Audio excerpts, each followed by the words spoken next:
were just wondering, how far back in history do our traditions originate for the speech from the throne?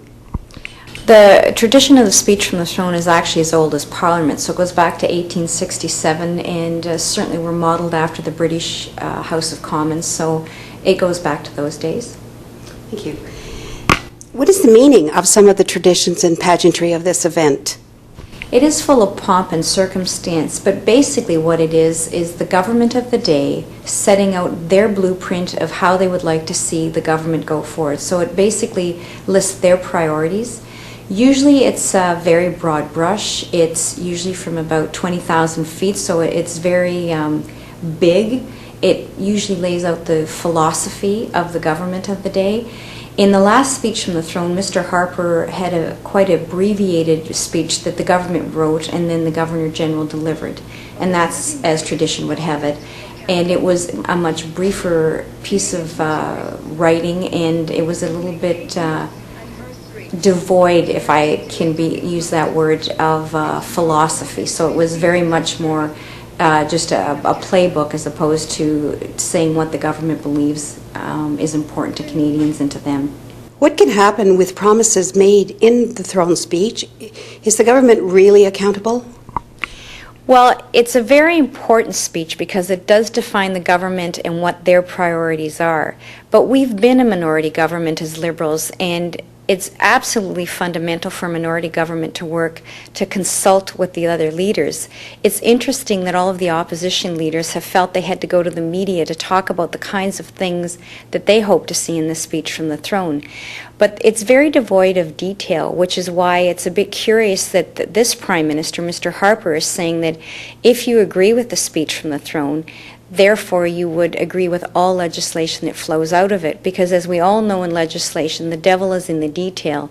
So we can, for instance, talk about childcare, but Mr. Harper's view of childcare is $100 a month. The Liberal view of childcare and what we had put forward as a government was very, very different. So we can all agree that childcare is important, but how you implement it there can be a great divergence of view, and not necessarily something that opposition parties would support. From time to time, governments have fallen due to unfulfilled promises made and not kept. From time to time, governments do fall. I would tell you that it's always the government's prerogative to decide what is confidence. Again, it's quite curious that Mr. Harper has said all legislation and all votes flowing from the speech from the throne are confidence votes, because I would tell you I do agree with him that the budget, that money bills are always deemed as confidence votes, as would the speech from the throne. But again, it's a very broad brush approach, and it in and of itself wouldn't necessarily cause the government to fall. And how long does the opposition have to accept or renegotiate the speech from the throne? Well, the Governor General will read the speech from the throne, which has been written by the government, and it will come back to the House. The opposition leader will have the opportunity to amend it, and there will be sub-amendments which can be put forward by both the leader of the bloc in this instance and the leader of the NDP. There needs to be 6 days of debate, but the government chooses when they schedule their those days of debate. They don't necessarily have to follow consequently, sequentially. There can be great gaps in when we deal with the speech from the throne, and historically we have actually seen votes happen as much after the fact as a speech from the throne that was delivered in a fall of one year could be voted on in the June of the following year, because those 6 days of debate have not happened back to back. So a long time can kind of elapse before... There can be a great lapse of time, and certainly when it comes before Parliament to be disposed of in the final analysis is the government's prerogative, because they're the ones that decide what legislation comes on which day. However, we anticipate that after this speech from the throne, within the next sort of week and a half, we would be voting on some of the sub-amendments put forward. With a minority government, such as the one we have, has few oppositions to follow once the opposition parties have heard the speech? The Liberals have said all along that we need to read the speech. We have had other opposition parties like the Bloc and the NDP come out and say that they categorically will not support it unless certain issues are addressed in the speech from the throne. Mr. Dewan has been very clear about the kinds of things we want to see addressed. We want to see some kind of strategy for poverty reduction. We're very interested in some kind of strategy to address manufacturing and some of the hits that productivity in Canada is taking at the moment. And clearly we're very keen to see substantive work move forward on global warming. However, we need to see the speech from the throne before we categorically say whether we will support it or not. It needs to reflect the things that Canadians say are their priorities, and if we don't see them, then it will be very difficult to support it. But unless we get an advance copy of the speech from the throne, it's premature at this point to say whether or not we would support it as the official opposition. And of course, you don't get an advance copy. No, we actually would have very much appreciated being consulted. There is rumor out in the media that Mr. Harper has seen fit to talk to Mr. Duceppe and to Mr. Layton. However, we haven't been included in those negotiations, and it's disappointing to hear Mr. Harper say on one hand he wants this minority parliament to work, and on the other his actions speak much more clearly, and if he wanted it to work, he would be consulting us. What are the possible avenues the government may find themselves in?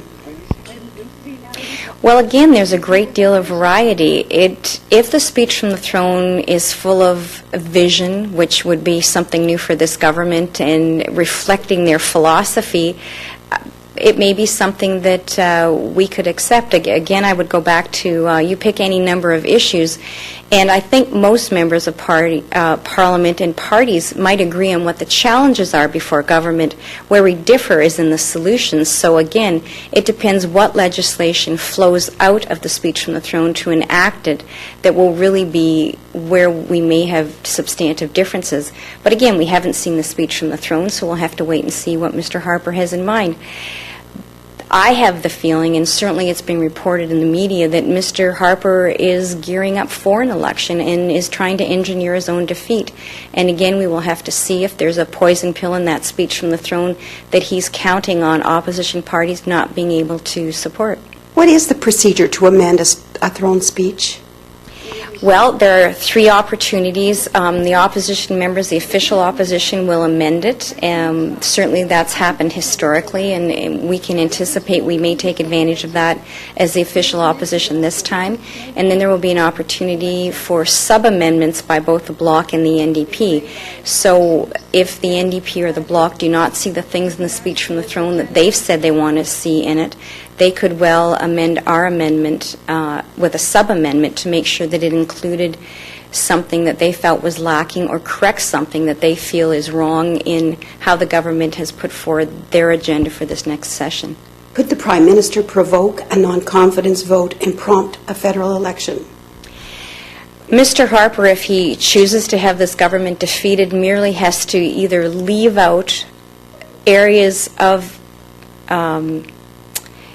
legislation or addressing issues that the opposition have clearly stated, and certainly our party has, as Liberals, said these are things Canadians have said are important to them.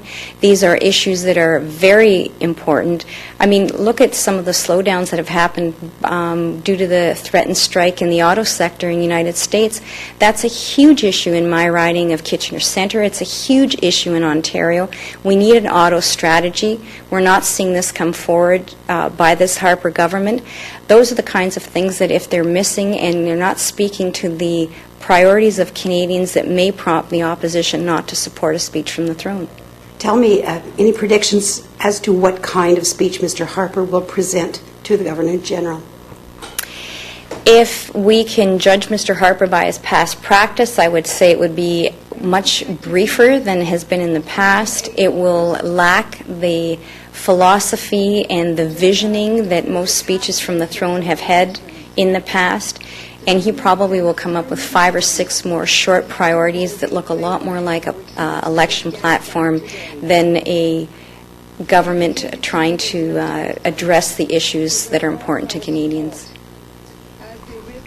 Anything else you'd like to add to this today? I'm fascinated with how Mr. Harper has torqued up the anticipation of this speech from the throne. We historically have speeches from the throne at the beginning of every parliament.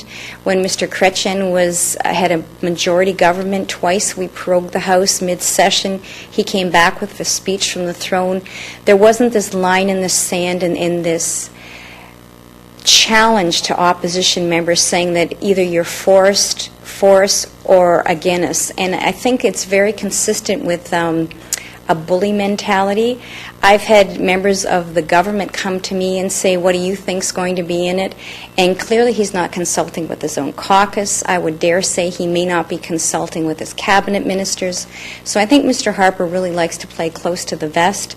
And again, the fact that he's torqued up the anticipation as to whether or not this may provoke an election would say to me that that probably is his real agenda and something that we will move forward with cautiously. I don't think Canadians want an election. We're not looking to bring this government down, but clearly we need to see evidence that Mr. Harper is willing to find consensus, willing to put a little water in his wine, which is absolutely necessary when you have a minority government and you want it to work. So to say on one hand, I want this minority government to work and I don't want an election, and on the other hand, force opposition leaders to go to the media because they have no venue to give input into what the speech from the throne will be like, I think speaks to somebody that I must ask, would we want to trust this man with a majority if this is how he deals with a minority government? And I want to thank you very much. It's a pleasure.